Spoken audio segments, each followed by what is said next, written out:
How's it going, Chasers? I hope you're having a kick-ass week. This podcast is brought to you by Gladfield Malt, sweet craft malt made right here in New Zealand. Thanks for helping us out. This podcast is also brought to you by Adventures in Home Brewing, a sweet online and brick and mortar store in America that has all your home brewing, wine making, cider making, and even home distilling supplies ready for you to pick up or order online.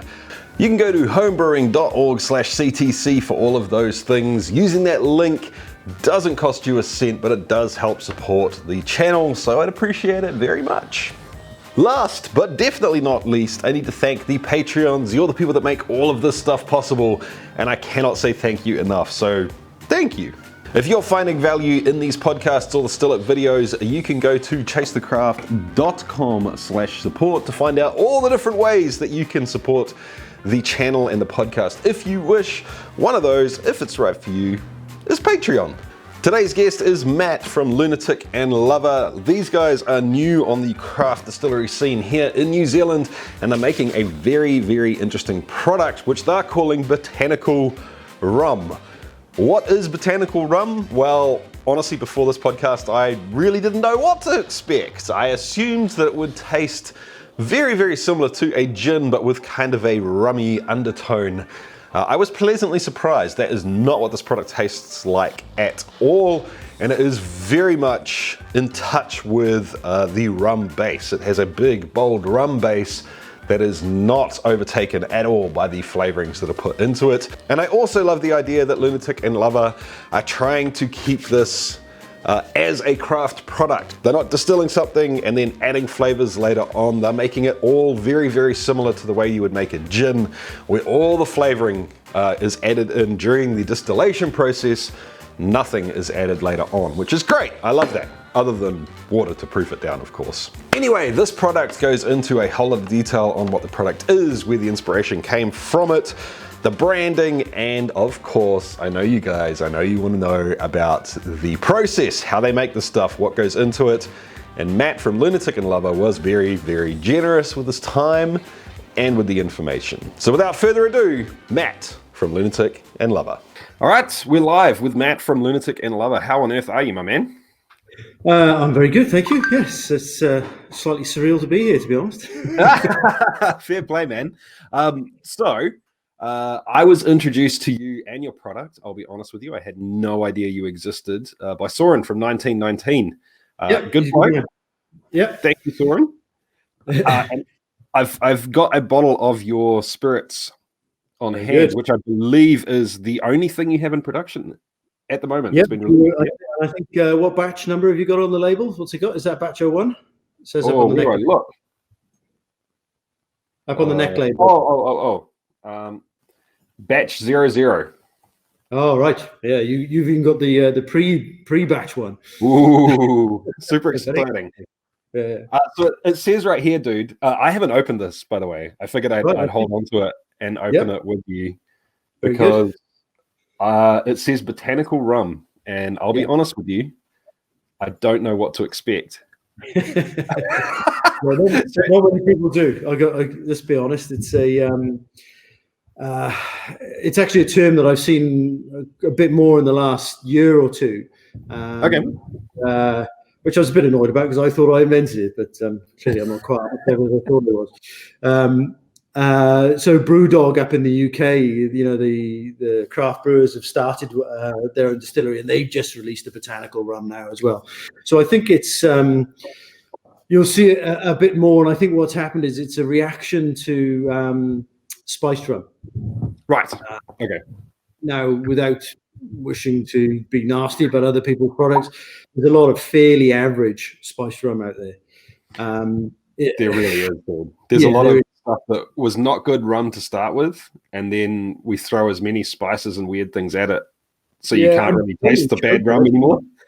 I wouldn't mind if it tasted of spices, but most of them just taste of sugar to me and vanilla.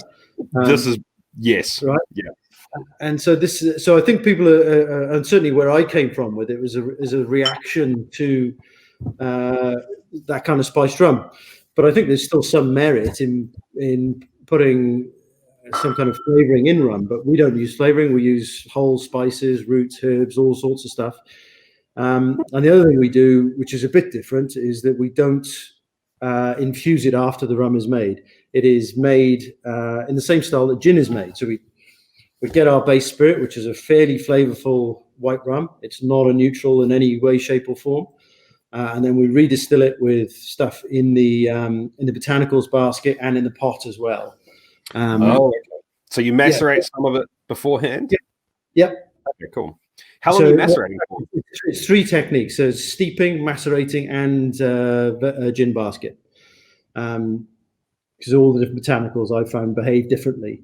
Totally. And so, and then after distillation, the only thing we put in is water. So there's no added sugar, there's no nothing.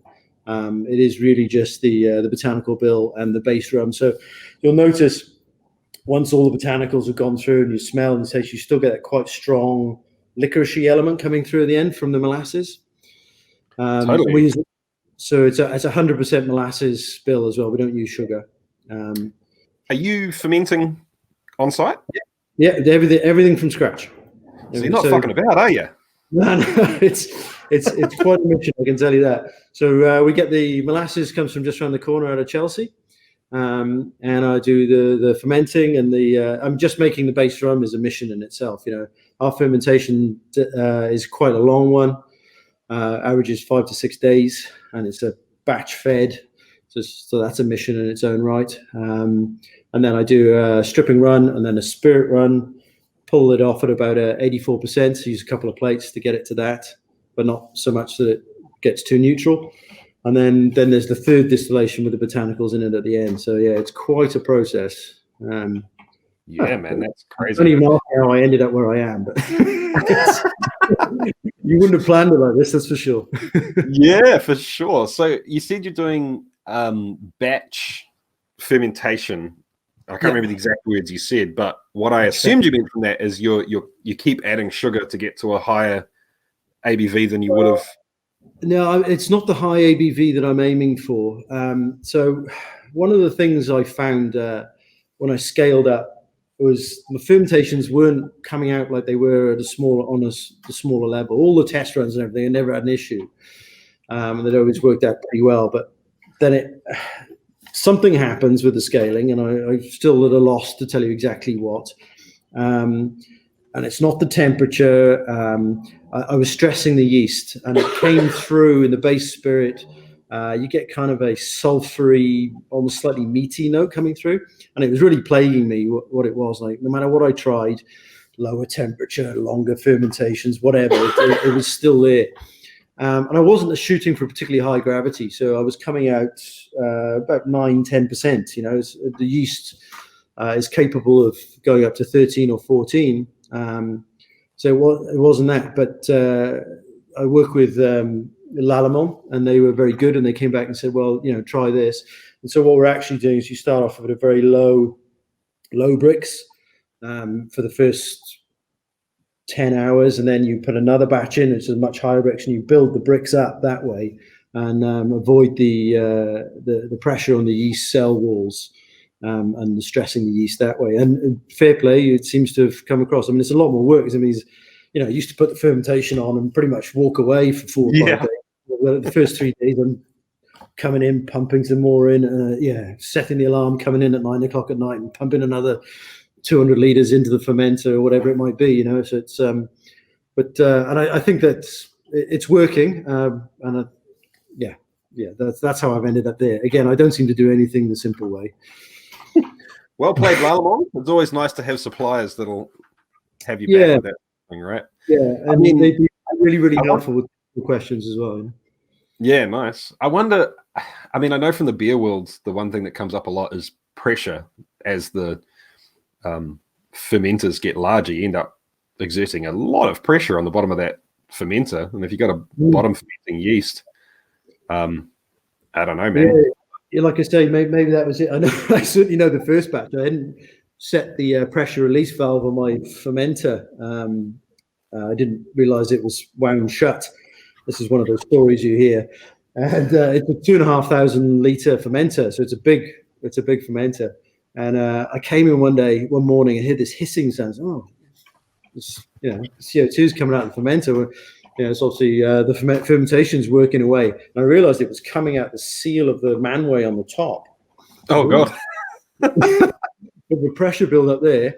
And then I thought I'd just crack one of the valves just to release some pressure. And bloody hell did it make me jump. Just and it came out like that for about 10 minutes solid. So it gives me a renewed appreciation for the forces at play. Yeah, that totally. I can tell you that much. I mean, I just meant literally the pressure of the water. Yeah. When you start working in vertical tanks and if they're 10 meters high or something, that's 2 atmospheres by the time you get to the bottom, right? Yeah, true. I hadn't even thought about that, but yeah, could well be. And it's been half the fun, I guess, of setting up and scaling up has been learning this stuff. I mean, it's also been pretty hard work and pretty disheartening at times, but I'm sure, man. It's been some dark days. So I'm sure we'll get back into the process later on, but I just ripped into this bottle while you were talking. I've been wanting to get at it ever since it turned up. This is quite interesting, dude. It is. I was expecting it to taste like a gin with some rum coming through the bottom. That's kind of what I had in my head it was going to be, and it is not at all. No, good.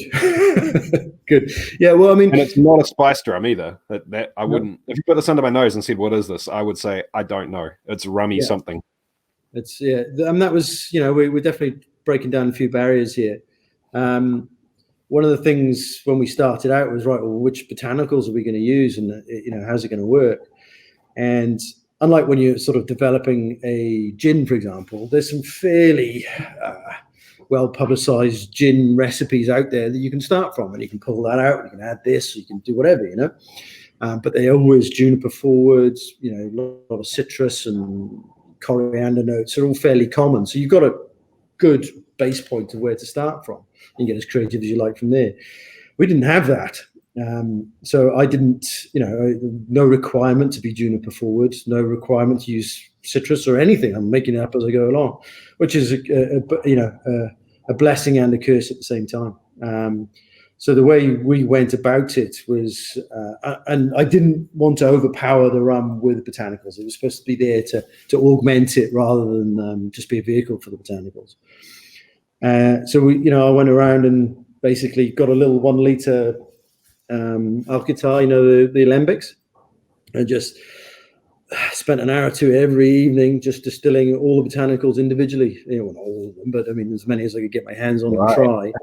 And I did about 50 or 60 of them. Oh wow! And then a lot, just on the kitchen table kind of thing. And from then had a library of what worked, what didn't work, what I liked, what could do more, and then I blended them all together, and that was the start point for the recipe, which I then attempted to replicate with a single shot method. So it's been a long process of trial and error. But I mean, I'd like to think that we've achieved what we set out to do, and it's interesting. There's some other stuff going on in there that people don't expect. The dandelion and burdock is one of the flavors that comes through at the end, which I really like. A lot of people can't put their finger on it because they're not familiar with it. But it was a childhood pop drink from when I was a kid. I used to love dandelion. I can't say I've ever. I have no idea what dandelion tastes like. Yeah, I wouldn't eat the flowers. This is the root. Right. Yeah, so it was. I don't know if it's just a UK thing or whatever, but I always remember back in the day when I used to go stay with my granny. She used to have bottles of pop delivered by the milkman every day, and we always used to have a bottle of dandelion and burdock, and we used to drink it probably more than we did Coke, or Pepsi or any of that kind of stuff. Yeah, wow. And and I just found it in a health food store there, dandelion and burdock tea. So I would give that a bash. I was, just trying anything and everything, and it actually, I really like it. So it gives because it's a roasted root, and it just gives a earthiness and a warmth, and that roasted flavors sort of come through at the end. Oh, I think I know what you mean. It's almost I was trying to put my finger on it earlier. It's somewhere between like cardamom and then angelica. There is cardamom in here as well, so you probably get bit of that. But yeah, just at the end, particularly on the palate, you get, and it's tied in with the coffee, so it's quite like a rootsy, just there's an earthiness that sort of underlies everything. And to me, it's one of the signature notes of this, which I really enjoy. Yeah, it's a very interesting drink because on the nose, it's quite rum forward still. Like I don't get a lot of the spice, and then when it first hits your mouth, you get that first initial, almost unadulterated rum sweetness through honey, and then it starts heading towards the darker side of rum to where you would find, starting, if you're going Jamaican pot still, you'd find a little bit of like spice or start heading towards Hogo, or, even if just a generic aged rum, you'd start getting into the molasses and vanilla and stuff. And then instead of going that way, it takes off down the botanical road. Yeah. It's, it's interesting, man. It's really fun. I was supposed to get tonic to try with this, and I didn't. I've only recently started mixing it because when I made it to be drunk neat, and that's just by process of the way I developed the recipe. You taste a bit and you smell a bit, and that's nice. I'll use some more of that, and you end up with something that hopefully people enjoy neat. So the idea of being able to make something that has to be mixed to be palatable, I don't even know how you go about that.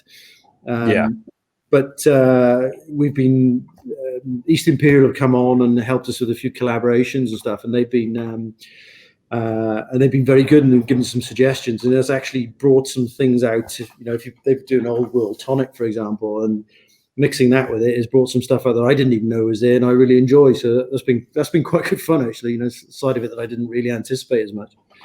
Yeah, nice. It's before I say anything else, you're 100% right, dude. I could easily drink this straight, neat, whatever you want to call it, without anything else, and sip on it.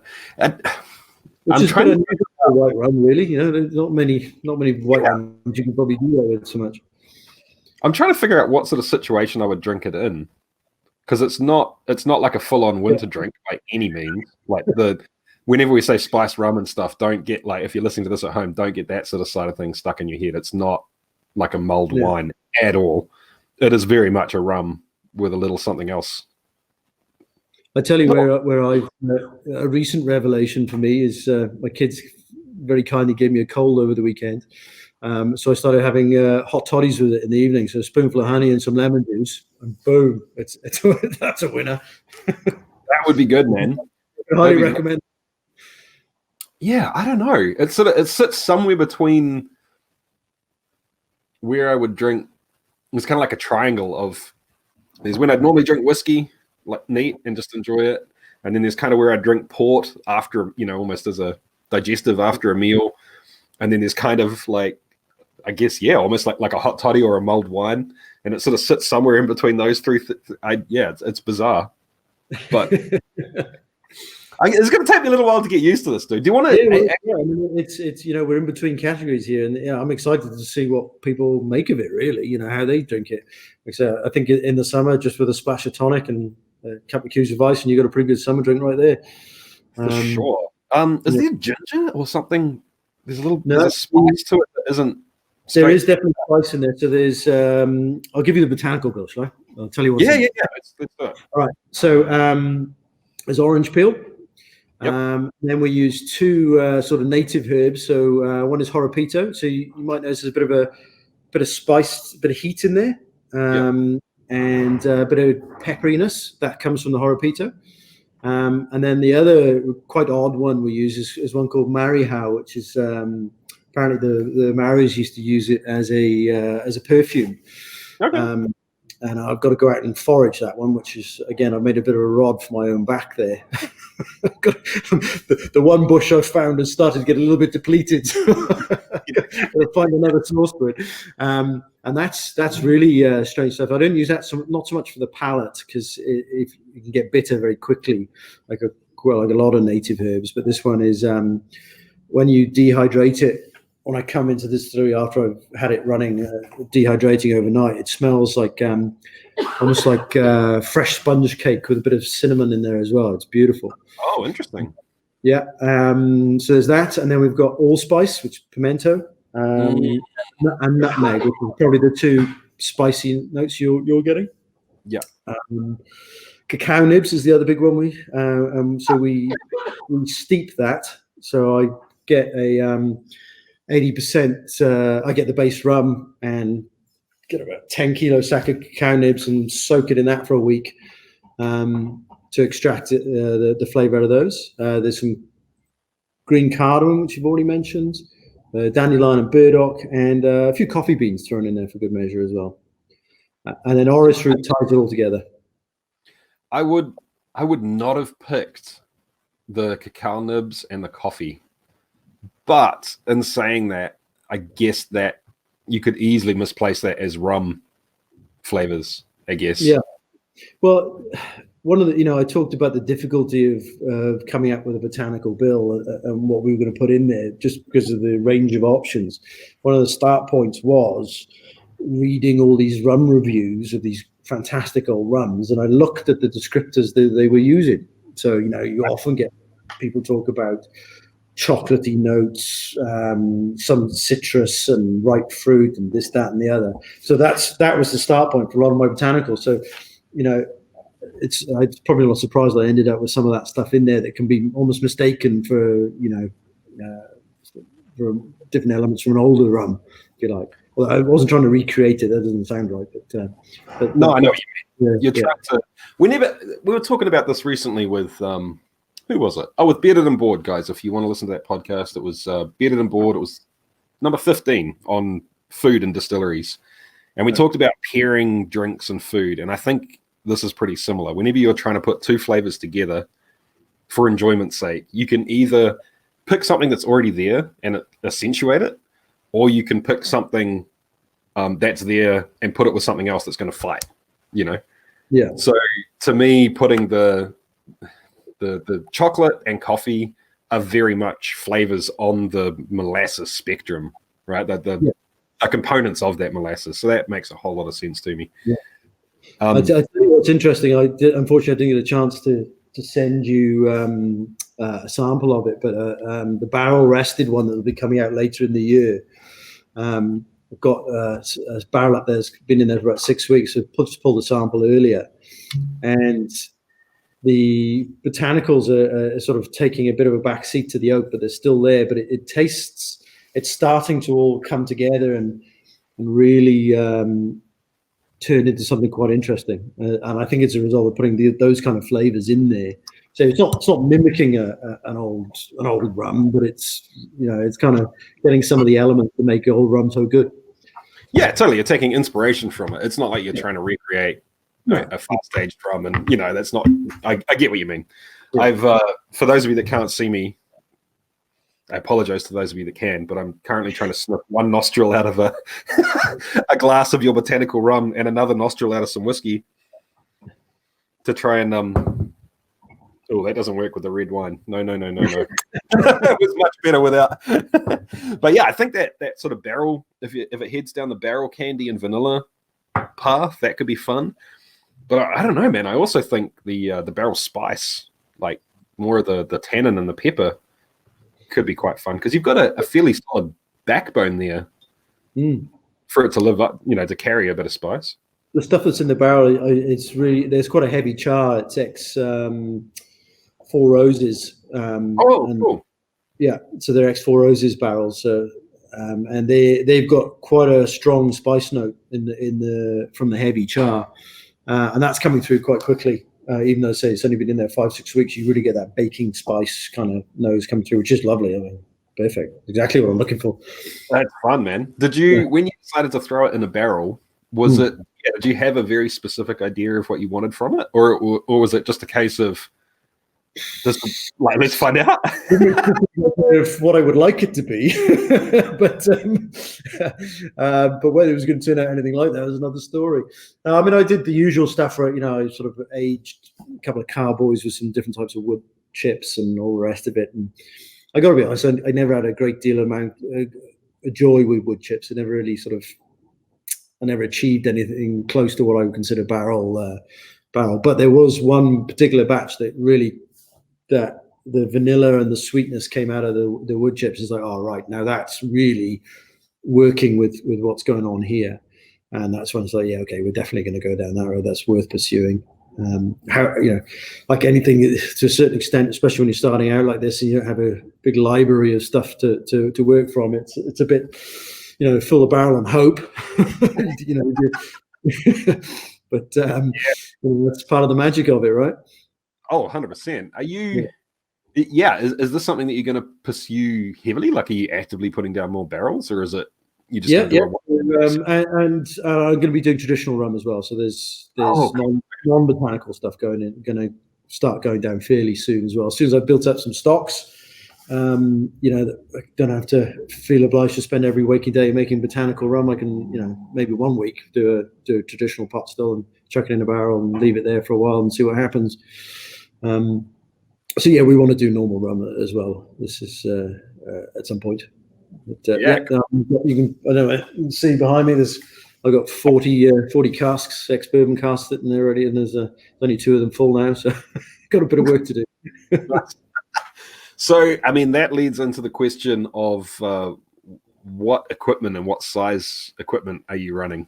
Because the idea of filling barrels suddenly starts getting scary, man. Yeah. I made a conscious decision early to also go with full-size casks. So I don't use any half stuff, and so that kind of informed the size of still that I was going to have to get as well. You know, you don't, to my mind, you don't really want to be doing multiple runs just to fill one barrel, because it kind of introduces too many variables, if you like. You know, it's got double handling too. Yeah, exactly. So the way I operate is I've just got the one fermenter at the moment, which is 2,500 liters, and I have a 1,000-liter pot still. Which is from Hoga in Portugal. Okay. It's pretty agricultural, but it does the job. And it's got a column on it that I can drop plates into. And I've also had a deflag made that I can turn it into a reflux still if required. So I do, out of the one fermenter, I get 3 stripping runs. And then I say for the botanical rum, I'm then putting about 6 plates in and running a bit of reflux to bring it off the still at 84%. But yeah, it's a 1,000-liter pot, so run off a electric steam generator. And yeah. So it's good fun putting all that together. Yeah, I've seen photos of the still on your.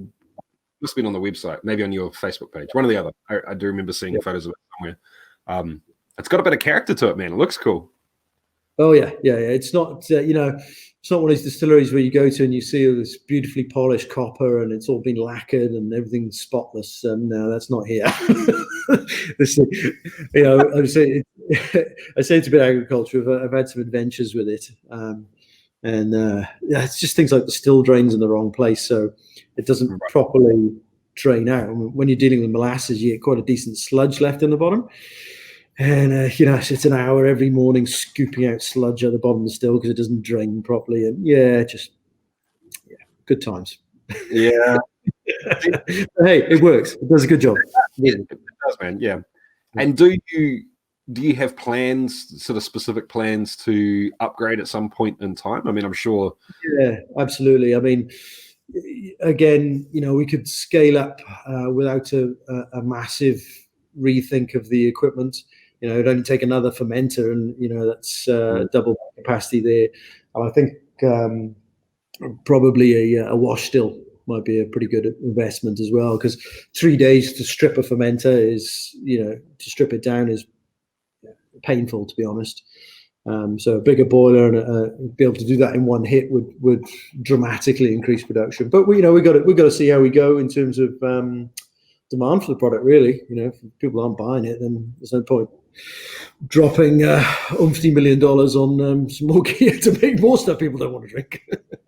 It's such a catch-22, isn't it? You set up anything like this, whether it's sort of production, especially around food and beverage stuff, whether it be beer, wine, spirits.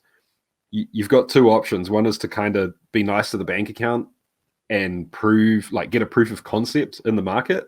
Yeah. The problem with that is, as soon as you get a proof of concept, you're fucked.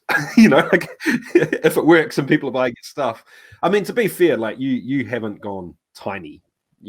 that's pretty decent size still, man. To be able to get 3 stripping runs and 1 spirit run. Yeah, that's not horrible. When I get I'm going, I could probably make a barrel a week if I was really, really going for it, which is good. That's a decent amount for a small distillery, I guess. I mean, actually, let's talk about the advantages of rum over whiskey right now too, dude, because mixing water and molasses together is a whole lot easier when you. Yeah, I mean, I'm glad I don't have to worry about all that mashing in and stuff. That's pretty painful. Out. Spin grain out, and then what do you do with it? And oh man. So was that a conscious decision? Like, was that part of why you ended up doing rum, or was it just that you had a passion? I've always been a rum drinker. I'm a sailor. So it's the old cliche, sailors and their rum. But I've actually spent a lot of time over in the Caribbean as well, and it's just been my drink. I've always drunk it, and the idea of setting up a distillery, it wasn't let's set up a distillery and make all kinds of different stuff. It was let's make rum, and so I've never really entertained the idea of going outside of that. Although it's not that I find other spirits disinteresting. Rum's my thing. That's what I like, and that's. And when I first came up with the idea and decided that I was going to do it, I wasn't one of these hobby distillers that tries everything. And I literally bought a still with the express intent of learning how to make rum, and I've never made anything else really. So that's probably to my detriment as a distiller. I don't know how to make apple brandy, or I've never done a TPW or a UJSSM or any of that kind of stuff. And like I say, I probably should. I might learn a thing or two, but I've been pretty focused on the rum, to be honest. Definitely something to be said for incremental improvement, though, doing the same thing. Like I'm the complete opposite, and personally, as a hobbyist, my interests probably sit somewhere between what I do and what you did. But because of the channel, because of the content, it just doesn't make interesting content to make the same thing over and over and over again. Like I'm always. You made a virtue of it, right? Yeah, and I've literally never made the same thing twice, like never. So, I mean, which is fun. Like it satisfies my, my desire to just try weird and wacky things. But at the same time, there's this other part of me that wants to be able to, make something, sit down, taste it, pull it apart, critique it, and then change one variable and have another crack at it. And I think if you want to really master one thing, dude, that has to be the way to do it. And if you're going to be a rum distillery, why make anything else? Yeah, I mean, that's something I've had to learn to be able to do, though, because much like yourself, although within the parameters of rum, I was always trying this and, right, yeah, and bacterial infections and this, that, and the other. And actually, since coming in here and doing it at scale for the first time, I really had to rein that back in and go right back to basics. I talked about the issues I was having with the fermentations and the batch feeding, and it was because I was trying to do all this crazy stuff that it worked quite well on a small still, but it wasn't translating to scale. So I really had to take a step back and just let's just do 100% molasses, no dunder, treat it this way, and just work up to that stuff, which I thought I knew already. The reality is I didn't. So it's amazing the things that it's amazing what you don't know. How are you supposed to know it? You don't know what you don't know, right? Until you confront it with it. I'll tell you a story. I was lucky enough to have dinner with Joy Spence. You know who Joy Spence is? I've got no idea. She used to be a head blender for Appleton's Rum. Oh, okay. Wow. So she's a little Jamaican lady, incredibly talented and very, PhD in chemistry and all this kind of stuff. While you're telling the story, I'm going to pour another one of these. Yeah, go right ahead. Good on you. This is not me brown nosing because you're my guest. This is actually really enjoyable just to sip on. Sorry, carry on. Believe it or not, I won a Facebook competition. I think it was Pernod Ricard were trotting around to launch. She'd done a special blend called Appleton's Joy. Okay. And so I entered this competition and won a nice dinner at Euro down in the Viaduct with Joy Spence. And I managed to sit next to her during the whole thing. And I said to her, what's your one piece of advice for me starting my own rum distillery? You know, if there's one thing you could say, what would it be? And she said, control your fermentation. And I looked at her and went, oh, that's really unexciting advice. Yeah. I was expecting like some wild strain of yeast. Yeah, get yourself a double retort still and some dunder pit and throw some goat's heads and all this, you know, wacky stuff. And so, and I thought, well, I know the control of fermentation. It's just, you know, control the temperature and, you know, do this, do that. And it's only now, sort of 3 years after that conversation, I'm beginning to really understand and value that advice and realize what it was she was driving at. It's that sort of deep level of understanding and control over what you're doing. I say, you don't know what you don't know. And back then I thought I knew it, and it turns out I don't. Yeah. I mean, there's one thing knowing it on a small scale, a very different thing knowing it in a commercial. And even if you take all of that stuff that seems like voodoo, like the fact that your ferment just didn't work the same when you scaled it up. Yeah. It seems kind of like witchcraft or magic. If you take that stuff out of the picture, just the logistics change so much when you suddenly can't just pick a thing up and move it if you need to move it 6 inches, or the hose doesn't quite reach, or, like all those little things. My molasses pump blew up yesterday, so I'm now faced with setting a fermentation tomorrow, and I've got to figure out how to get 500 kilos of molasses into the hot liquor tank with a 20-litre bucket. And bear in mind, the hot liquor tank, the manway at the top's about 3 meters up in the air, so I've got a big day tomorrow. Dear Lord, dude. Yeah. What's the local rugby team up to tomorrow? Or the local... I mean, yeah, that's crazy, dude. I've been around commercial distilleries and breweries a little bit, and I've kind of seen people doing it, but I've never done it myself. And I'm very, very aware of what I don't know. Not that I don't know what I don't know, and it always impresses me when people just dive in, head first. Because I'm assuming you didn't, did you have any experience on a manufacturing background or? No. I was lucky through my sailing and stuff. When I used to skipper yachts and stuff, I used to be the engineer on board as well. No formal training in that respect, but so I know how to wield a spanner. Right. So I've made a lot of expensive mistakes. So I've learned the hard way. But that stood me in good stead. But even so, I mean, a lot of my equipment's sort of secondhand that I refurbed and did myself, and they've all got different fittings. I remember one day just sat here, literally tearing my hair out because I had a BSP fitting that needed to go to an RJT, and I had tri-clamp, and it took me 3 days to work out the piping for this one system, and it just drove me literally insane. Words like that are so funny, aren't they? Because you're sitting there and it's almost like, what is it? There's a cartoon that does it. And it's sort of like there's this mind map that starts emerging and things start moving together. And then something happens and the whole thing just evaporates. Yeah.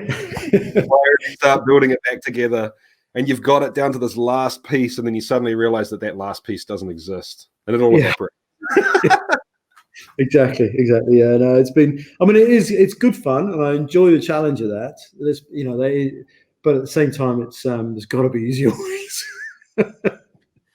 like maybe employing somebody who knows what they're doing. I don't know. I mean, yeah, you're 100% right. There's certain types of people, and I very much get the feeling that you're one of them, that it's almost like you're not happy unless you're a little bit unhappy. Like you need... some people just need a little bit of complication or strife or something to strive towards that isn't easy to get satisfaction in life. Well, I'd like to try being happy for a little bit. If that's just for a couple of days, it'd be fine. Yeah. All right, let's dive back into the production side of this, dude, and feel free to, obviously you've got proprietary stuff that you don't necessarily want to share, but I have at it, to be honest.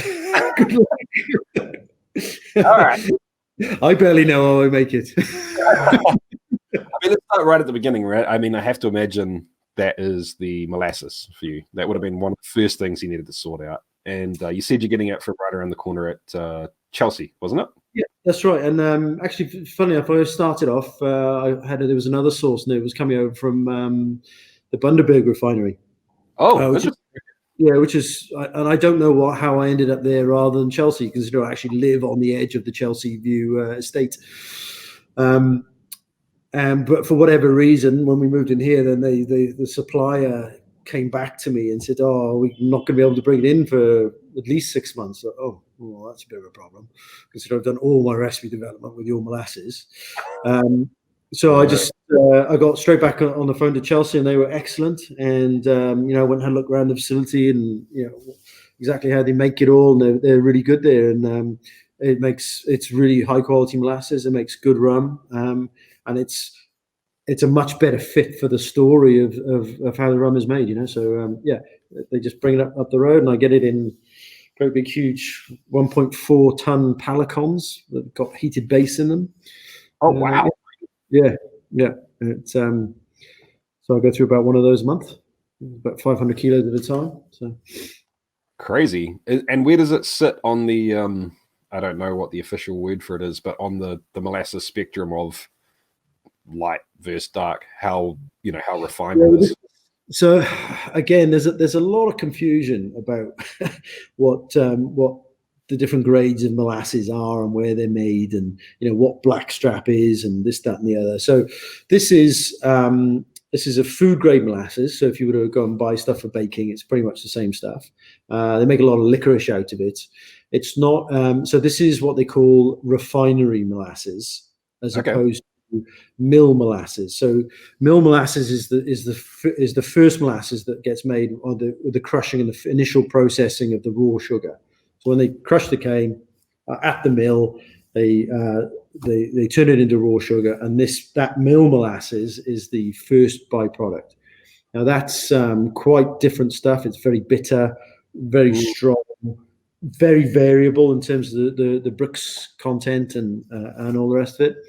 Not necessarily bad or better. It's just different. So Chelsea import raw sugar from all over the world, and this is the molasses that is spun off that first raw sugar, if you like. So it's not the same we give to cattle. Okay, so if you take sugarcane, mill it, and then refine raw sugar out of it. Wait, have this way. Then, sorry, what was it was mill molasses? You said it was called. Yeah. Is the byproduct of that? Yeah, and that's then what I give to the cattle. And then if you take the raw sugar and basically do a similar process again to create refined sugar, then you end up with the molasses that you're using. Yeah, that's right. Yeah, so it's a bit smoother. There's less shit in it, to be honest. Less mud, and it's I don't find it as bitter.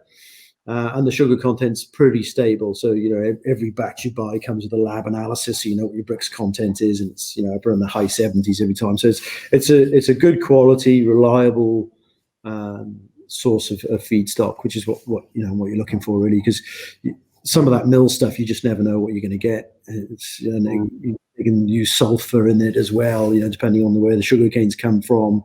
So you've got to be prepared to deal with a lot more variability if you go down that road. Plus, I'd have to import it because obviously we don't have mills here. But refineries just don't have mills. Yeah, because you said Chelsea's importing the raw sugar. That's right, yeah. So the mills are generally close to where the sugar cane is grown. Oh, of course, because you need to do it while it's a perishable good. Yeah, exactly. And that was actually one of my, I guess not concerns, but slight worries about being authentic. When I first started, it was, we're not close to where the sugar is grown, but at the end of the day, molasses is a very stable, product and can be transported easily. And, there's no reason, and there's a long history of rums getting made outside of sugar producing areas, New England and stuff like that. It's fairly well regarded. So I resolved that issue in my head that way. Yeah, nice. I mean, let's face it, if you were calling it agricole or something that that is obviously misleading, that's a totally different thing. But I get it, dude. That makes a whole lot of sense to me. So Are you using any nutrient in it other than molasses? Yes. What is Yeah. the nutritional value of molasses? It's pretty good. I mean, there's a lot of stuff in there, but the yeast to keep those little yeast beasties happy, it does take some extra nutrients. So I use specific distillers nutrients, and the other thing you've got to add is DAP, the nitrogen. That's the one thing molasses is deficient in. Another funny story here. So DAP is quite hard to come by at the moment. Food grade DAP, you can buy the fertilizer stuff anywhere. Some it's not it's hard. So I called up this chemical company. Said, "Oh, well, you can make your own." All right, oh, how do you do that then? So well, you get some of the we sell ammonia and phosphoric acid, and you just mix them in these proportions, and you've got DAP. That's all it is. Right, okay. So you think I can do that, do you? He says, yeah, it's easy. Just here you go. I'll sell you 20 litres of that and 20 litres of that. Mix them together, and away you go. All right, I'll give it a bash, you know. I've got a fermentation to do, why not? What he didn't tell me, and me not being a chemist, was that it's an acidic reaction, and it's fairly violent. Oh. Luckily, I did it in the. I had a proper 2-litre borosilicate beaker that I did it in. I poured in the ammonia and I measured out the phosphoric acid and I poured that in. Bloody hell! Just boom, smoke, heat. The thing turned like white powder. I was literally ducking on the ground under the table. Absolutely terrible. Do not try that at home. It's a moral story, guys. Don't fuck with chemistry. Yeah, don't mess with chemicals. Did it work though? Yeah, brilliant. The fermentation went off like a bloody train. I got a few more grey hairs there. Yeah, I'm sure. All right, dude. Well, first of all, I'm very glad that you're safe after that. And second of all, now you've got molasses and your nutrients, and then you're just mixing it with water to hit a gravity.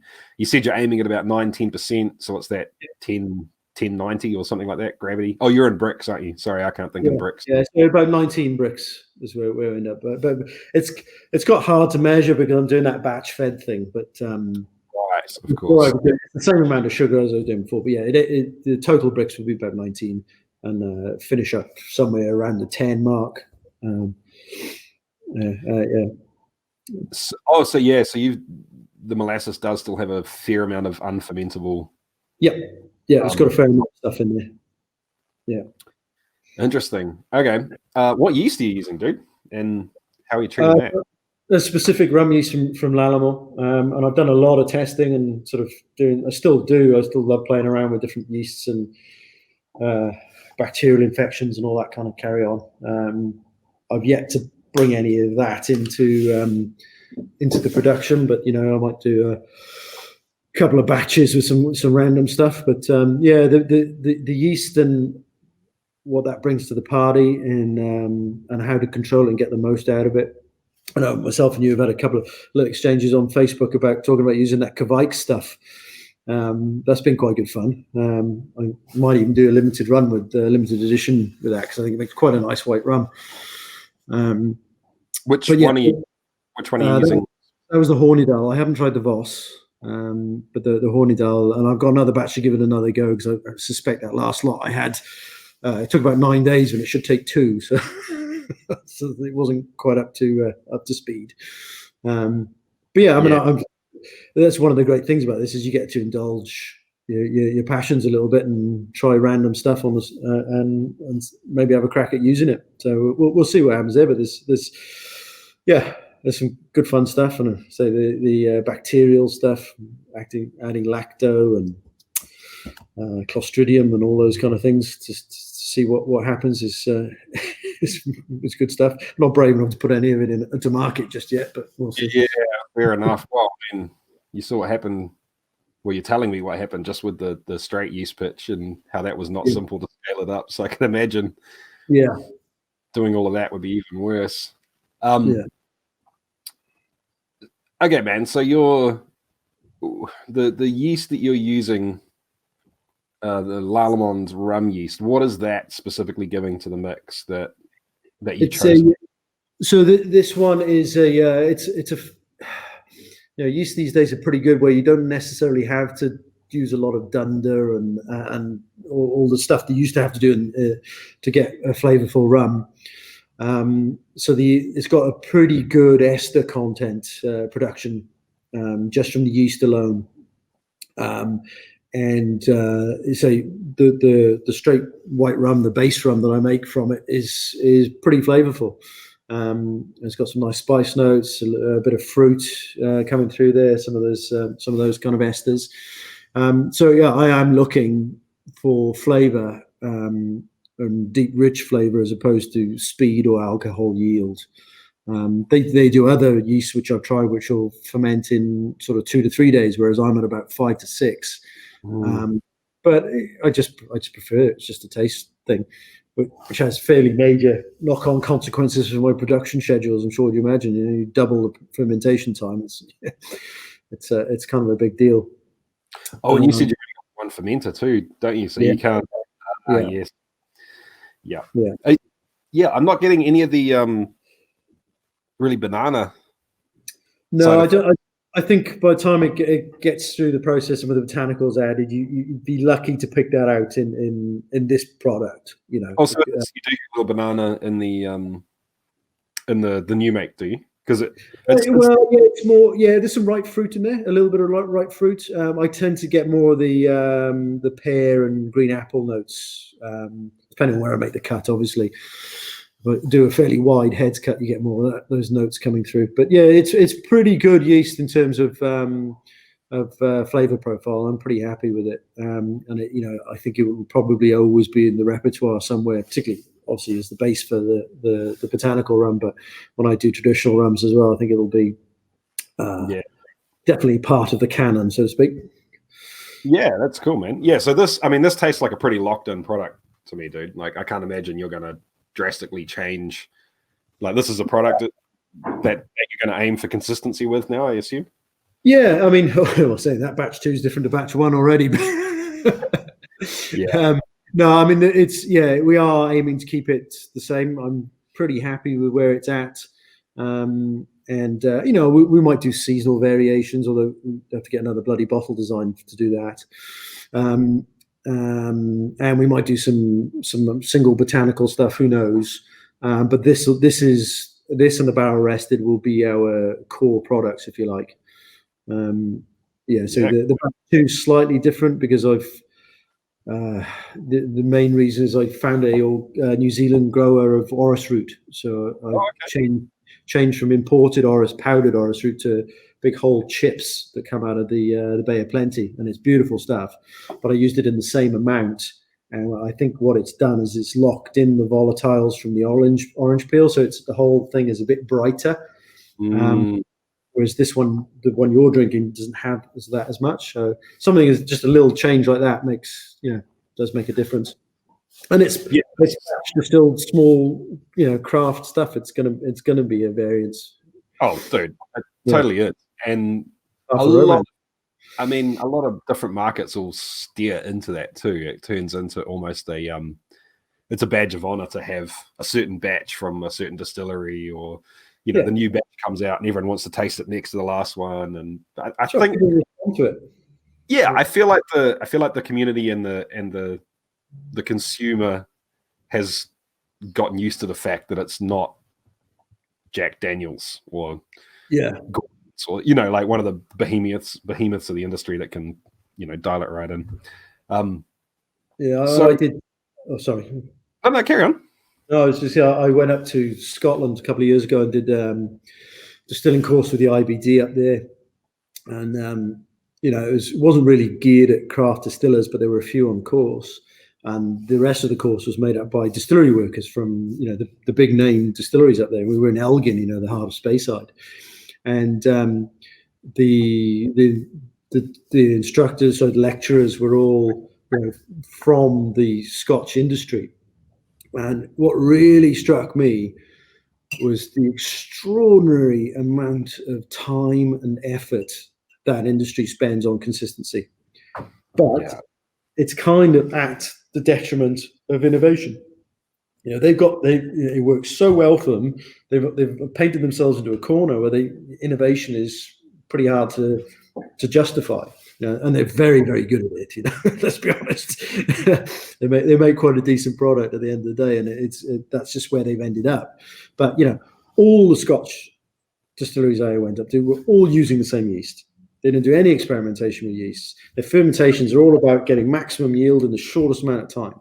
They spend a lot of time on barley, and it's all quality, consistent stuff. But there's there's a little bit of there's a little bit lost there. And some of the things I was talking to them about that concern us as craft distillers was straight over their heads. they weren't interested in that.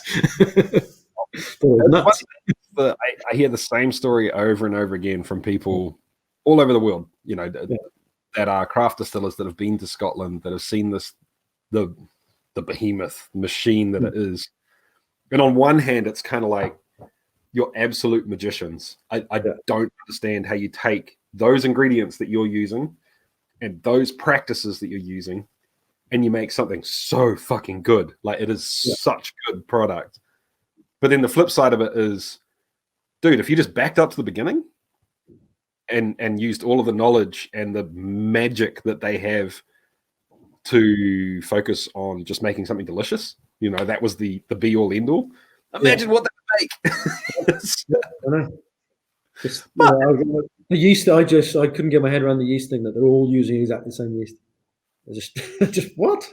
Especially coming from the rum world, where we do crazy shit with bacteria and this, that, and the other, and the yeast is such a massive part of it. It was like, well, why aren't that distillery trying something different to that one? But, I don't know. Like I say, they seem to have made a pretty good job of it. So who the hell am I?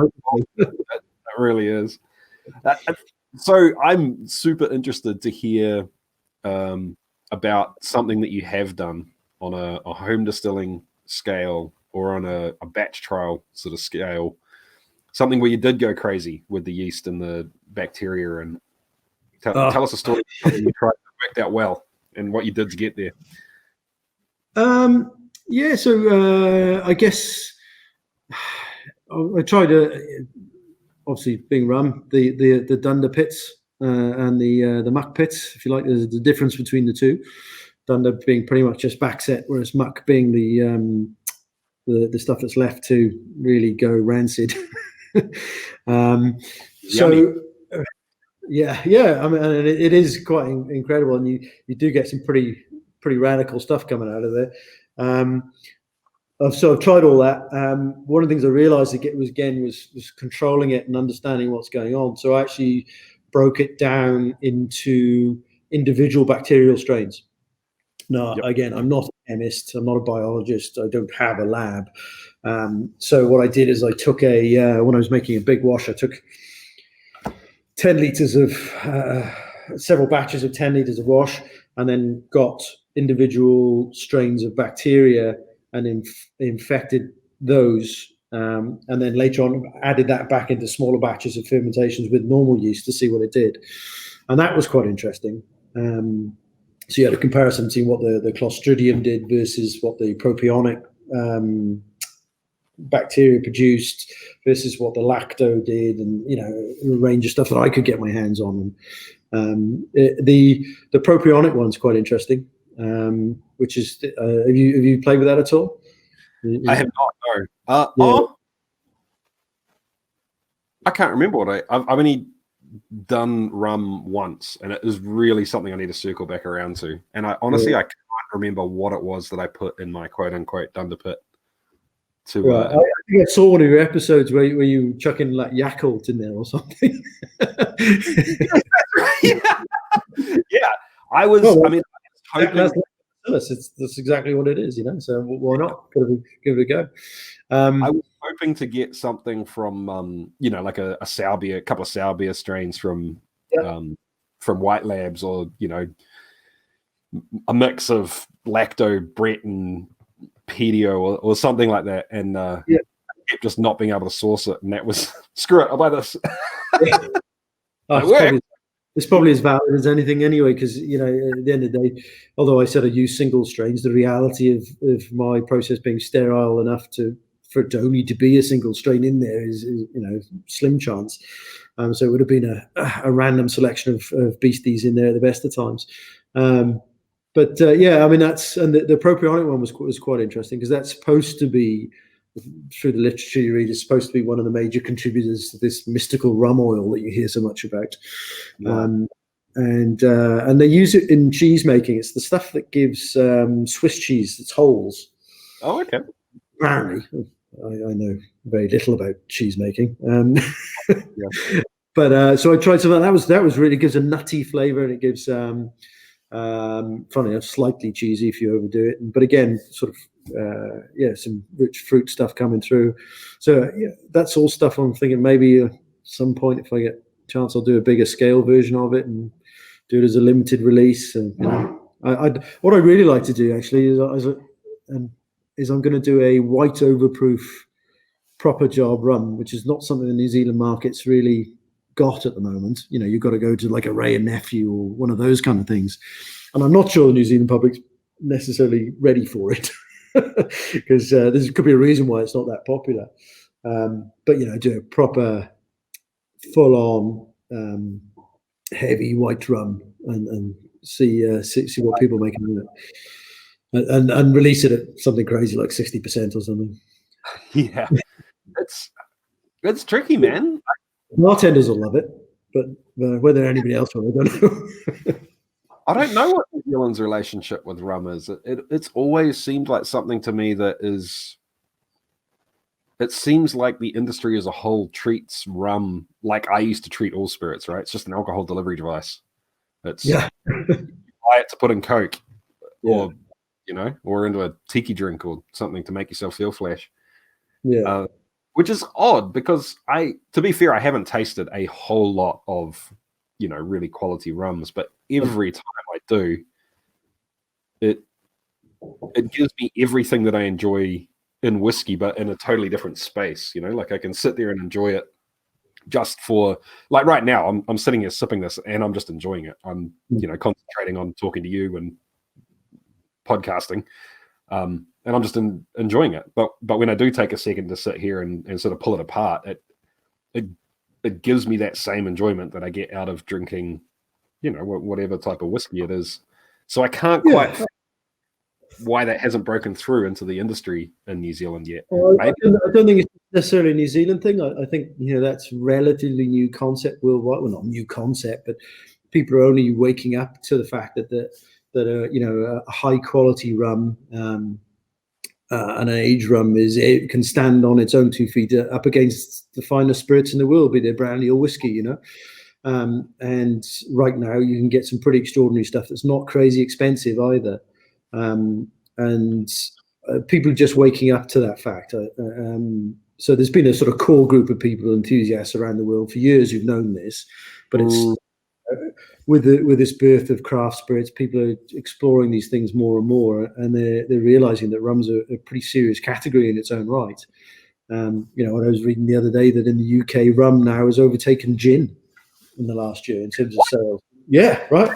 Extraordinary. So it's maybe it's just me being optimistic on account of having a rum distillery, but it's I think it's coming, and people are going to get more aware of it, and they're going to explore different types of rum and realize that it's got a lot to offer. Yeah, totally. So I want to get back to the production stuff because we're halfway through that story. Yep. But about 5 minutes ago, I dropped just a couple of strawfuls of water in this, and it's interesting, man. It's brought out the it tastes like ginger to me. There's a real gingery. I suspect that's the nutmeg and the allspice doing that. Yeah, maybe with a bit of the Horapido pepper, maybe. Yep. I don't know. But that gives a little sharpness. Yeah, that and the chocolate. It's brought out the chocolate a lot. It does change in the glass, actually. Oh, so you think it might just be that too? Well, no, for sure the water will make a difference. But yeah, even if you didn't do that, it would. I've noticed that. Just leaving it in the glass sort of brings out different stuff in it. I don't want this to sound like an insult. Well, because I don't imagine anyone else I've talked to saying this to. But I really can't wait to see what mixologists do with this when it starts getting out of the industry. Simply because it's so freaking different. It's not like anything I've had before, and it's not easy to put it in a box. Like I said, I thought it was going to be relatively similar to gin in terms of botanical profile, sitting on top of a rum, and it's really not. So it'll be. You're really perplexed. I am, dude. I am, and it's a joyful perplexed. Oh, I'm glad you enjoyed it. But yeah, I mean, I'm not much of a mixologist myself, although I've been known to enjoy the odd cocktail. So yeah, I'm really interested to see what people come back with it. And that's, you release this, you nurture this thing for a couple of years, and then you release it in the wild, and it's up to people what they do with it. And that's going to be half the fun, seeing what they come back with. I think it'll make a pretty good old fashioned. I haven't tried it yet. The barrel aged one will, for sure. I could see that, dude. Or just like this with what could you use to maybe like an old fashioned, but with maple syrup to sort of add a bit of that barrely. I don't know. Or I can't get past this ginger thing, but a Moscow mule would be. The citrus works very well with it. So, like I say, when we're doing the thing with East Imperial, Mikey Bull, who does a lot of the recipe development, as one of their ambassadors, he's a mixologist, and he said, "I try it with the grapefruit soda. They do a grapefruit soda that's really nice. It's a bit strong, it's a bit overpowering, but it just brought a whole new dimension to it." And so, I've since found that, the yuzu tonic that they do, anything with citrus seems to go really well with it. And there's a counterpoint or whatever it is that how the flavor combinations work. But yeah, let's get out in the bars and see what people can do with it, I reckon. Yeah, hell yeah. While we're on the topic, where is this available? I'm assuming just New Zealand now. Yeah, so right now we have literally only so the first batch we did was a limited release to people who are a member of a club we've started up, which anybody can join us, and those members will get exclusive releases and things like that. And then so we've literally just bottled and put on sale batch 2. So my left here, I've got 500 bottles sitting there ready to go out. Right now, only available through our website, and it's just because we've been had our heads down doing with production. We haven't really talked in any seriousness to distributors or anybody, but that's coming. So you can expect to start seeing it in a few more places pop up fairly soon. But right now, if you want a bottle of it, just go to the website and you can get it there. What's your website again, mate? Lunaticandlover.com. Easy. All right. If you're in New Zealand, guys, and you want to try something new, check it out. Grab a bottle. And we would be interested to hear what you end up mixing it with. Yeah. I want some inspiration. I've got a bottle sitting here, and I'm probably going to burn through this relatively quickly. But if there's anything left, and you guys have a good cocktail for me to try, let me know. So, where were we, dude, before we had this giant tangent? It was a whole lot of fun. But, okay, so we got to fermentation. Fermentation was done. And from discussion right at the beginning, I know that you're doing a 3 stripping runs, basically, to get through your wash. And then you're going through to essentially a spirit run. Oh, wait, so did you do stripping runs and a spirit run and then a botanical run? Or is the last the one and the same? No. There's 3 separate distillations. Initially, I tried to do it in a single, make the base rum in a single run. I wanted to do a single distillation. I had quite a lot of success for that in my small batch stuff, but it just got too hard. They take too long, and the yield's not great, and so it just made more sense to do the. So it's believe it or not, it makes more sense and is more economic to do the 3 stripping runs, a spirit run, and then the botanical run. So each bottle you drink has been through the still 3 times by the time you're done. Awesome. But like I said, I try to. That's why I've got to start with a flavorful base, because otherwise you just have a neutral. It'll just be a funny tasting otherwise. Cool, man. And then so your botanicals are doing one of 3 things. They're either soaking in the spirit for a while beforehand and then going into the still. They're going into the still with the spirit, or they're going in the vapor path. Yeah. Most of them are in the vapor bar. Yeah. Okay. How do you even begin to work towards consistency with this? Because every time I talk to a gin distiller, it's the cardamom came in this week and it was a little bit different to the cardamom last week, and orris root's different, and that just fucks everything up. So how do you do it? How, when you're adding another whole layer of complexity where you're getting, I mean, this is not a spirit that is botanicals with a hint of rum. It's like a big, dirty, great big rum base, although it be white and distilled to a relatively high proof. You're getting a lot of flavor coming through from the rum. So how do you deal with consistency on the rum side and the botanical side and try and wrangle it? Well, you just got to keep your processes the same. Don't be tempted to just because you haven't got, I don't know, let's say didn't have enough DAP for that fermentation, just let it run without it, or you can't get a certain botanical from one source, you're going to get something else that's quite different. I just alluded to the orris root made a big difference. Luckily, in this case, it was beneficial, I think.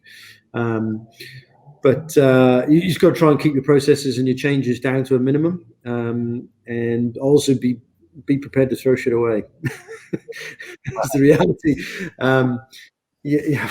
It's heartbreaking, but sometimes I've done a couple of batches like that's not right. I can't use it, and it just and there's that part of your head saying, Christ, I've got to try and claw some money back out of this, bet the farm on this.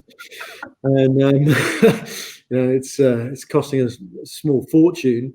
And I've got maybe $1,000 worth of product in terms of the raw materials just that I've got to get rid of. But then there's the other part of you that says, right, well, you've set down this path of being a premium product. You're not selling it cheaply by any stretch of the imagination.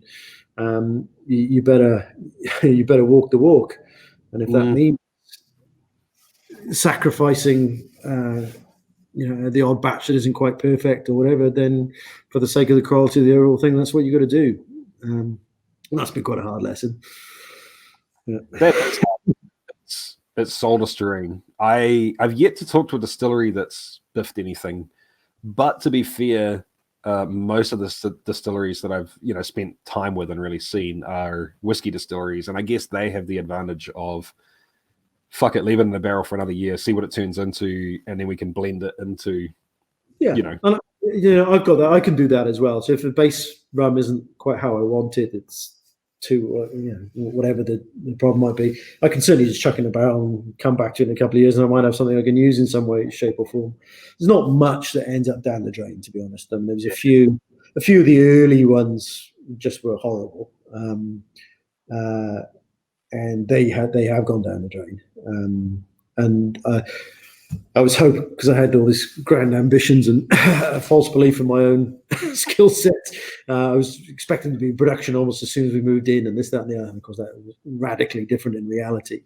And that took some adjusting too. But I mean, I can do that. I've got stuff I can throw in a barrel. Actually, starts as a normal rum. It turns out all right. It's just different, to what I base this product on.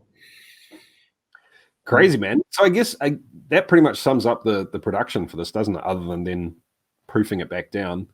It's fascinating to me. I'm going to have another one of these with dinner, and go for it next week. And really pull it apart. I'm a little bit speechless on it, to be honest. I don't know. It's funny. I don't have any like memories or handles really to attach it against. Right? Is the It's an interesting one. I had to ask too, is this a theme occurring in Auckland where sailors end up being distillers? What the fuck? What makes you say that? Oh, because there's actually one just around the corner. There's a guy I know who's doing exactly that. Yeah.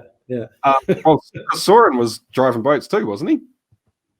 Soren was. Yeah. There's literally a guy over the street from here who's an ex-super yacht skipper who's doing rum as well. He's just moved in. So there is obviously a theme. Although when I told people what I was doing, they said, "Oh, it's such a great story. You can, sailing and rum goes together." It's like, oh, the last thing the rum world needs is a middle-aged man in a Hawaiian shirt, selling a bottle of rum with anchors and ropes on the front of it. In fact, we've got enough of that. So if anybody was to be entitled to use the nautical theming or pirates or anything, it'd be me. But I deliberately steered against that. But saying that, we have actually got one tiny little sailing boat on the bottle there somewhere. Okay, so if you guys are listening to the podcast and not looking at the YouTube channel, obviously you can't see the bottle. But I have to ask you about the brand name, dude, and the brand. Because let's face it, there's a little bit out there. yeah, a little bit left field. Okay, so where did the name come from, dude? Like, is there a story to that, or? Yeah, I mean, so I was kicking around lots of different names, and we had a lot of good ideas, and I brought a partner in the business who's in the sort of advertising world, he's in the creative side of stuff, and he was really good at sort of narrowing down what they call brand territories and all this kind of stuff going on, and we had some good candidates for names and ideas of what it would look like, and I quite liked. Like there was I think it's a bourbon, I'd say it's called Whoop and Holler, and I quite like that double barrel sort of name. It had a certain so I started looking up stuff randomly, like quotes on the internet, and I came across a quote by Shakespeare. So it's a Midsummer Night's Dream, and the quote is, "The lunatic, the lover, and the poet are of an imagination all compact." And it's supposed to be about how you shouldn't dismiss crazy people because sometimes their ideas are pretty good. And whilst I liked the idea at the time, I didn't really have a framework to put it in. And the brand guy, my partner, had a setup of brand territory. It was based around sort of this maverick, creative type thing. And suddenly this name, which I found, this Lunatic and Lover, which I popped into my head from months ago, suddenly fitted within this territory. Actually, that's really good. I really like that. And it was so much more rich, and the opportunities we had to do stuff with it was so much more than the more linear brand names we come up with. And so we decided to run with it. And people were like, "You called it what?" and and I appreciate it. It's a little bit different, and likewise the design of the bottle is very different. But that's we made a bit of a decision to go that way, and that's the saying by a lot of the old skeptics: the prettier the bottle, the shittier the liquid. I've certainly had my raised eyebrows at a few bottles I've seen out there on the shelves. But I'm hoping that maybe we can sort of prove people a little bit wrong with that. And there's no reason why you can't have a quality spirit in something which is, an object of beauty in its own right, I'd like to think. I mean, it's the story of how this bottle gets made is unreal. It took 3 years to get it made. So I'll tell you how they do it, right? So they, because this decoration up on the compound curve of the shoulders is virtually impossible to do. We got told it couldn't be done. Yeah, I was just looking at that when I got the bottle, man, and I hate. Can't do it by normal. Oh yeah, don't ask. So they coat it with in this case the silver color first, then they coat it with the black, and then they etch it back off with a laser. Oh wow. Yeah, so it's the only way they can do it over the curve. So yeah, I mean, again, I don't know how we've ended up here, having the most difficult bottle in the world to decorate, and it wouldn't be far off, I can tell you. It is really a one-off. They're like the guys who do the decoration in Poland want to enter it into competitions and stuff. Right. Yeah, it is. You can feel the texture of it. Yeah, I didn't do it without the distortion. It was literally 2 years of back and forth, and sending it back, and no, that's not right. You distorted this. You've done that, and it's. But it's much like the essence of the brand. It's slightly mad. It's different. It's not just pretty for the sake of pretty, and it's not just out there for the sake of being out there. Yeah. It works. So, guys, I mean, even if you're in America or freaking Iceland or something, jump on the website and have a look at the bottle art, because it is dope. It's really cool. And I imagine you've got all sorts of little Easter eggs built into this, right? Like a lot of these random things that I'm looking at mean something that I don't know about. And they're going to be, they're cropping up in some of the stuff we'll do in the future as well, like little motifs. And like I say, it was just when the idea came to us, it was such rich territory. It was like almost we couldn't not do it, you know. Yeah, right. Can you give us a spoiler on one of the Easter eggs? Or is about the little sailing boat. that was the only nod to the Nautical theme. Yeah, you did give us that one. Fair enough, mate. They're all little motifs, and they all stand for. So obviously, the bottle is designed as a head, if you like. So they're all different parts of the brain, like the old phrenological heads you used to see in Victorian times. And the symbols are just little compartments of information about what it is, and some of the qualities and some of our motivation and the what we try to put into it, you know. And it's funny how sometimes the brand actually informs the product. And now I look back and I think it's one through where is it? I can't even find it now. Through adversity, adventure through adversity, and that's actually exactly how it's turned out to be. It has been we haven't done anything the easy way, and it's virtue through adversity. I think that's it. And it's turned out to be 100% true of what we've ended up with. That's pretty cool, man. It is pretty cool.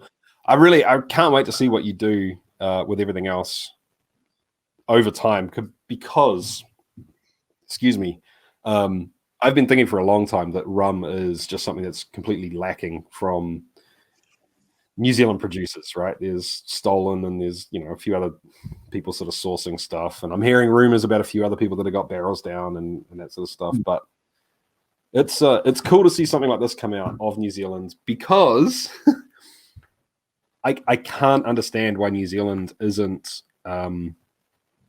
leading the world in terms of craft ingenuity in the space, simply because if you go right back to the beginning of what you said, you got to mess around with stuff. You got to buy some little 25-liter stills or whatever it was, fuck about with it in your living room or in your kitchen or in your garage, and the tax man or customs or the local police aren't knocking down your door and having a go at you for it.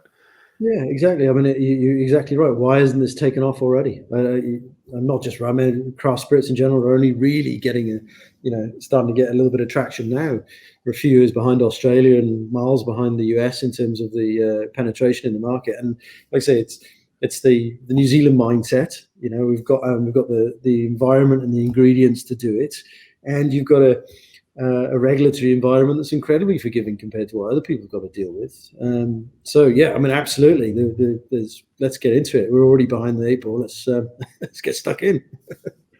Right. I mean, so was that was literally like what let you get your start, right? Is that you could just would you have done it if it was illegal for you to home distill? Do you think? Yeah, probably. I'm not one for rules normally. Yeah. You're a sailor after all. Who knows? Who might not have even known that it was an option. That's the thing. You start looking into. Oh, look, I can buy a still. I can do this. I can go and Okay. There are forums where people are talking about it, and I don't have to worry about it being illegal. So I'm for sure it would have made the whole process a lot easier, a lot simpler. You don't have to stress about it. But it's not just the fact that you can do it at home. It's actually when you do start to look into it, like getting the customs controlled area license for the distillery was actually pretty straightforward. The customs guys are awesome. They're really helpful, really friendly, and they said, look, at the end of the day, you're starting a business. We're here to generate revenue for the Crown, and your business is going to do that. So it's in our interest to assist you in that, which was a remarkably open-minded attitude for a government agency official. Wasn't expecting that at all. And listen to what the guys in the States have got to deal with, and their 3-tier system and the TTB, and oh God, I don't think I would have the ability to even deal with that. It's not. So no, I'm quite grateful that I'm doing it here. And I think more people should have a crack at it, for sure. Yeah, you got to have a big old set of steel ones to get started up in America. That's for sure. That does not sound like fun. And a huge shout out to the customs guys down in Wellington. They're the only people I've talked to. But when I started the channel, and I explored a few options throughout the time, and every time I've talked to them, they've been nothing but helpful. And it's almost like I get the feeling that there is somewhat of a wall of bullshit to get through, but they almost see themselves as guides to get you through it rather than gatekeepers to tell you to piss off. Yeah. It's not an adversarial relationship. Yeah. No, not at all. Yeah. And it's, what do you want to do? Let me see if I can help you out with that. And you know what? I don't know the answer to that. That's a tricky one. You're doing what now? YouTube? What? Let me ask some questions and I'll get back to you, So shout out to the New Zealand Customs guys. Equally, dude, I just wanted to, I may or may not be building up a list of commercial distillers saying that home distilling is a good idea. One day it would be nice to change things in America for the Americans. Good luck with that. Honestly, I listen to horror stories and what they've got to deal with, and they're just very glad I live in New Zealand. Thank you very much. 100%, man. Yeah. For many reasons. All right, dude, we've been at this for almost an hour and a half, and I'm going to, once we get backstage, I've got a list of questions for you from the Patreons.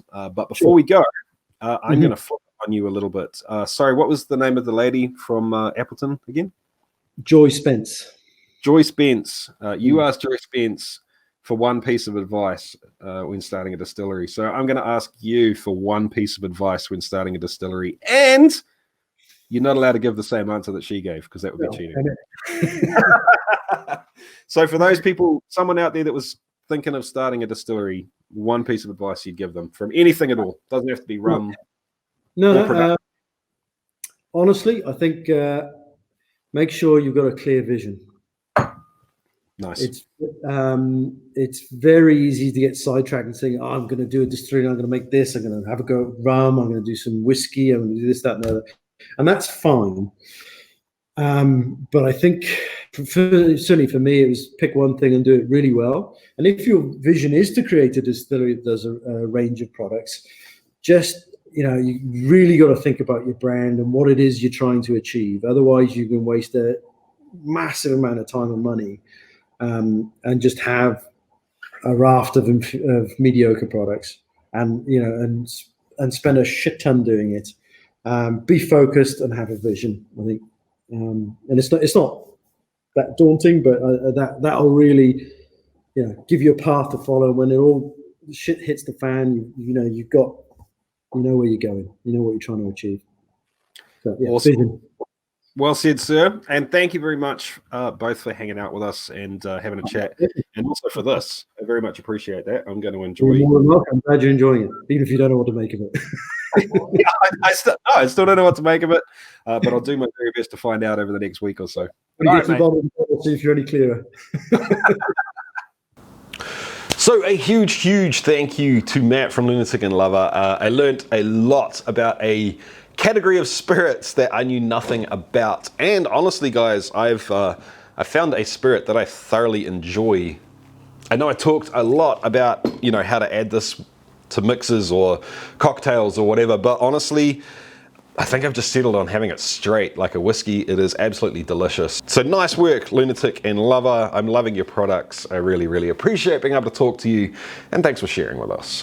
Thanks also to Gladfield, Adventures in Home Brewing, and of course the Patreons for making this possible. Thanks heaps, guys. We'll see you next time. Keep on chasing the craft. See ya.